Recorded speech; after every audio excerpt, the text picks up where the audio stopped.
Praise the lord. ఈరోజు దేవుని వాగ్దానం యెషయా గ్రంథము 54వ అధ్యాయం 10వ వచనం. పర్వతములు తొలగిపోయినను, మెట్టలు తత్తరిల్లినను, నా కృప నిన్ను విడిచిపోదు. దేవుని కృప మన ఎడల నిత్యము నిలిచేది. ఆయన కృప ఎన్నడూ మారనిది.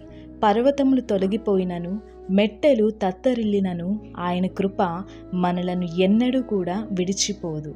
ఆయన కృపా సత్య సంపూర్ణుడుగా మన మధ్యలో మనతో కూడా ఉన్నాడు. ఆయన కృప మనకు తోడుగా ఉంటుంది.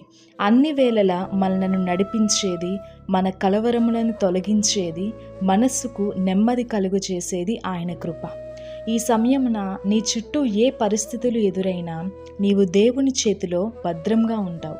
అవమానాలు, నిందలు నిన్ను వెంటాడినా, నీ ముందు ఎర్ర సముద్రమే నిలిచినా, ఎటుతోచని స్థితిలో నీవున్నను, కన్నీటి సమయంలో, వేదన బాధల్లో ఉన్నను, కలిమిలో ఉన్నను, కష్ట నష్టాలు ఎదురైనను, దేవుని కృప ఎన్నడూ కూడా నిన్ను విడిచిపోదు. అలాగే నిన్ను నడిపిస్తుంది, గొప్ప వాత్సల్యముతో నిన్ను సమకూరుస్తుంది. కాబట్టి ఆయన కృపపైన ఆధారపడదాం, ఆయన కృపపైన నమ్మిక ఉంచుతాం. ఎందుకంటే ఆయన కృపలో మన ప్రతి అవసరతలు కూడా తీర్చబడతాయి. ఆమేన్. God bless you.